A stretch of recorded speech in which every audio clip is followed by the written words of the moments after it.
আসসালামু আলাইকুম ওরহমতুল্লাহি ওবরাকাতুহু। আজ আমরা অনেক দিন পর আবার ক্লাস আপলোড করব ইনশাআল্লাহ।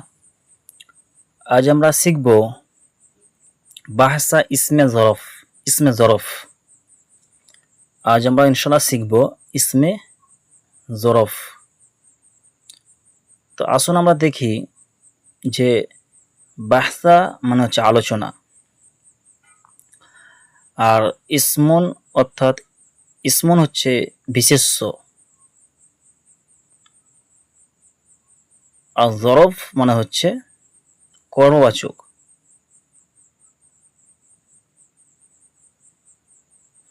তো অনুবাদ হচ্ছে কর্মবাচক বিশেষ্যের আলোচনা ইসমে জরফের। তো এর পূর্বে আমরা আলোচনা করেছিলাম ইসমে ফাইল, ইসমে মাফউল। এই দুটো ক্লাস আমাদের অলরেডি শেষ হয়েছে ইনশাল্লাহ। আজ আমরা ইসমে জরফ নিয়ে আলোচনা করব। তো আসুন আমরা দেখি ইসমে জরফের পরিচয়। তো পরিচয় জানতে হবে।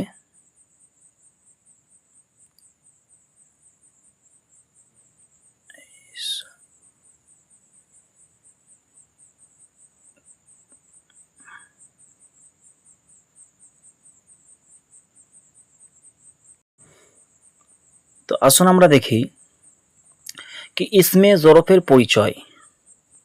ইসমে জরফের পরিচয় যে ইসমে মুশতাক কোনো কাজ সংঘটিত হওয়ার স্থান বা কাল বোঝায়। তাহলে আমরা বুঝলাম কি পয়েন্ট হচ্ছে কি ইসমে জরফের পরিচয় যে ইসমে মুশতাক কোনো কাজ সংঘটিত হওয়ার স্থান বা কাল। তার অনুবাদ কি হচ্ছে স্থান বা কাল হবে, কাল বোঝায়, তাকে ইসমে জরফ বলে। তাহলে জরফের কি দুটো পেলাম, একটি স্থান একটি কাল বুঝাই, তাকে ইসমে জরফ বলে, তাকে ইসমে জরফ বলে। যেমন উদাহরণ দিয়েছে, যেমন মসজিদুন সিজদার স্থান। তাহলে এটা কি হলো, সিজদার স্থান।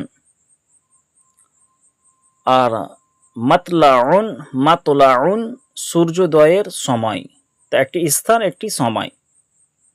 তাহলে এই দুটি আমরা পেলাম ইসমে জরফের মধ্যে, এই দুটি পেলাম আমরা। তাহলে কি ইসমে জরফের মধ্যে কি একটি স্থান একটি কাল বা সময়। তো আসুন ইসমে জরফের প্রকারভেদ। ইসমে জরফ দু প্রকার। ইসমে জরফ দু প্রকার। তারপর কি জরফে জামান, জরফে মাকান। জরফে জামান, জরফে মাকান দুটি। তো জরফে জামান কি, আসুন আমরা দেখি। যে জরফে জামান যে ইসিম কোনো কাজ সংঘটিত হওয়ার সময় বুঝায়। কি বুঝায়, সময় বুঝায়। জরফে জামান যে কোনো কাজ সংঘটিত হওয়া বুঝায়। তাহলে কোনো কাজ সংঘটিত হওয়ার সময় বুঝায়, মানে সময় বুঝাবে, মানে কাল, তাকে জরফে জামান বলে। এক নম্বর, যেমন মাতলাউন সূর্যোদয়ের সময়, এক নম্বর। দু নম্বর হচ্ছে জরফে মাকান। জরফ মাকান বা জরফে মাকান যে ইসিম কোনো কাজ সংঘটিত হওয়ার স্থান বুঝায়, তাকে জরফে মাকান বলে, জরফুন মাকান বলে। যেমন মসজিদুন সিজদার স্থান, মসজিদুন সিজদার স্থান।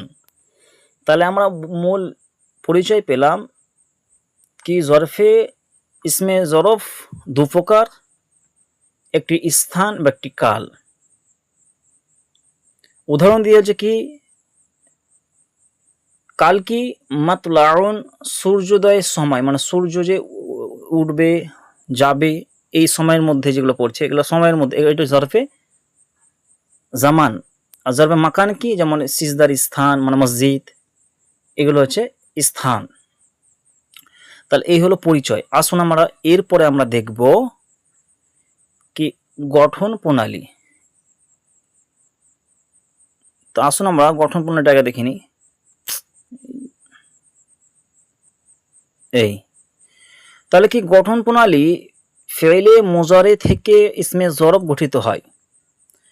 আমরা এর পূর্বেও দেখেছি যে ইসমে ফাইল ইসমে মাফউল ফেলে মোজারে থেকে গঠিত হয়েছে। সেম ইসমে জরফও ফেলে মোজারে থেকে গঠিত হবে। তাহলে কি গঠন প্রণালী যে ফেলে মোজারে থেকে ইসমে জরব গঠিত হয়, প্রথমে আলামতে মোজারেকে ফেলে দিয়ে শুরুতে একটি জবরযুক্ত মিম যোগ করতে হবে। কি বুঝলাম আমরা? কি আলামতে মোজারেকে ফেলে দিতে হবে, বাদ দিতে হবে। শুরুতে একটি জবরযুক্ত মিম, শুরুতে কি একটি জবরযুক্ত মিম যোগ করতে হবে।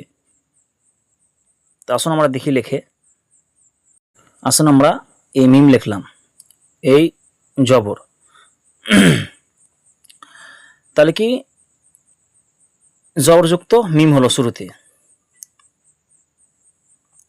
অতঃপর আইন কালিমাতে পেশ থাকলে, এই আইন কালিমাতে পেশ থাকলে তা বিলুপ্ত করে জবর দিতে হবে।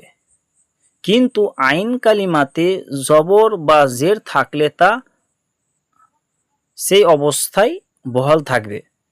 তাহলে আমরা কি বুঝলাম? কি আইন কালিমাতে যদি পেশ থাকে তাহলে পেশটাকে জবর করতে হবে, আর যদি জবর বা জের থাকে তা সেই অবস্থায় বহাল থাকবে।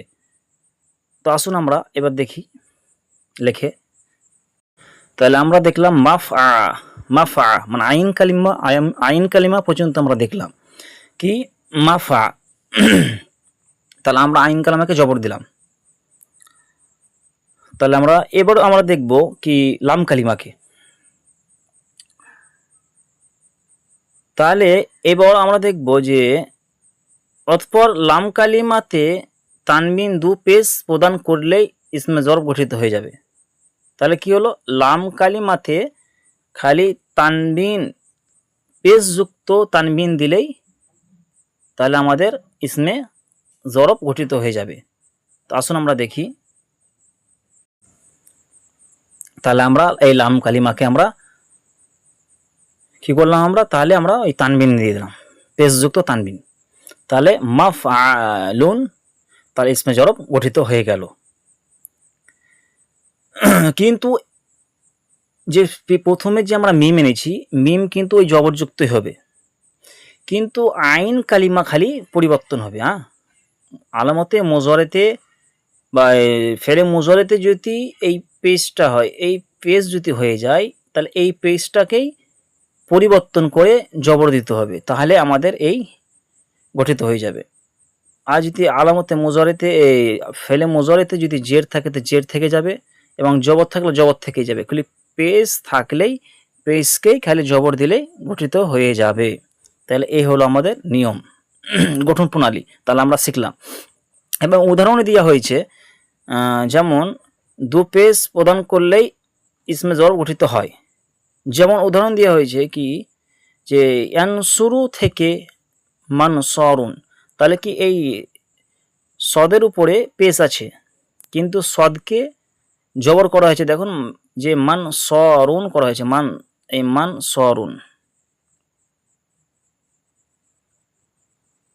মান সরুন। আর ইয়াফতাহু থেকে মাফতাহুন, তাহলে কি ইয়াফতা এই যখন তায়ের উপরে কিন্তু জবর আছে, কিন্তু মাফতাহুতে জবর বহল আছে। ইয়াজরিবু থেকে মাজরিবুন ইত্যাদি, কিন্তু এই ইয়াজরিবু রয়ের উপরে জের আছে, এবং ইসমে জরফও মাজরিবুন রয়ের উপরে জের আছে, খালি পেশকেই পরিবর্তন করা হবে। তাহলে এই হলো নিয়ম, গঠন প্রণালী। ইসমে জরফের সিগার সংখ্যা মোট 3টি উল্লেখ। এই গঠন প্রণালী জরফে জামান ও জরফে মাকান উভয়ের জন্য প্রযোজ্য। উভয়ের প্রকারের জন্য একই সিগা ব্যবহৃত হয়।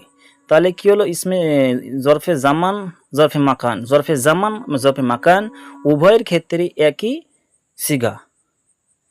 তা আসুন আমরা মূল সিগার রূপগুলো দেখি আমরা। যেমন গারদান, গার্দান রূপান্তর, মায়না অর্থ, এবং সিগা, সিগা মানে কি রূপ, আর আদাত মানে হচ্ছে বচন। এগুলো ইসমে জরফে মানে ইসমে মুস্তাকের জন্য এগুলো লাগবে। এই চারটি জিনিস থাকবে। একটি গর্দান, গার্দান থাকবে, তারপর থাকে মায়না, তারপর থাকছে সিগা এবং আদাত, বাস। তাহলে প্রথম কি দিয়েছে কি মাফ, তাহলে প্রথম সিগার কি রূপ দেখিলাই আমরা, এই মাফ আলুন। তাহলে কি মাফ আলুন, তাহলে মিমকে জবর, শুরুতে একটি জবরযুক্ত মিম আনা হয়েছে, এরপরে আইন কালিমাকে জবর দেওয়া হয়েছে এবং লাম কালিমাকে পেশযুক্ত তানবিন করা হয়েছে। তার মাফ আলুন অনুবাদ কি হবে, কাজ করার একটি স্থান বা কাল। তাহলে ওয়াহিদের সিগা, এটি ওয়াহিদের সিগা এইভাবে গঠিত হবে। দ্বিবচন কিন্তু মাফ আলানি, মাফ আলানি, মাফ আলানি, কাজ করার দুটি স্থান বা কাল, তাসনিয়া অর্থাৎ দ্বিবচন। এবং মাফাইলু বহুবচন কি হবে, মাফাইলু, মাফাইলু, কাজ করার সকল স্থান বা কাল, জমার বহুবচন। তাহলে জমার বহুবচন মিল থাকছে না, মাফাইলুনের ওজনে থাকলো না। এইবার আমাদেরকে মুখস্থ করতে হবে। তাহলে এইটা হল জরফে, তাহলে ইসমে জরফ হলো। ইনশাআল্লাহ এরপর আমরা শিখবো ইসমে আলা, তারপর ইসমে তাফদীল। আসসালামু আলাইকুম ওয়া রাহমাতুল্লাহি ওয়া বারাকাতুহু।